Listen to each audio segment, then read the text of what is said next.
আসসালামাইকুম গাইস, আজকে বলবো আমাদের প্রিয় মেসির কথা নিয়ে।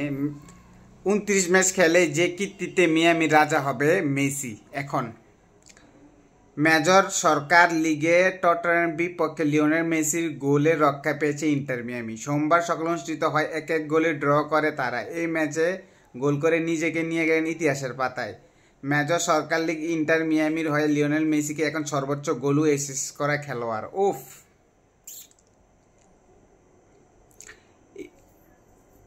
টরন্টোর বিপক্ষে প্রথম পদে যোগ করা 42 মিনিটে গোল হজম করে ইন্টার মিয়ামি। তবে তার 3 মিনিট পরে দুর্দান্ত বেলিতে গোল করে দলকে সময়তায় ফেরান মেসি। এই গোলের মধ্যে মিয়ামি ইতিহাসের সবচেয়ে বেশি গোল করার অবদান খেলোয়াড় পরিণত হন এমএলএনে।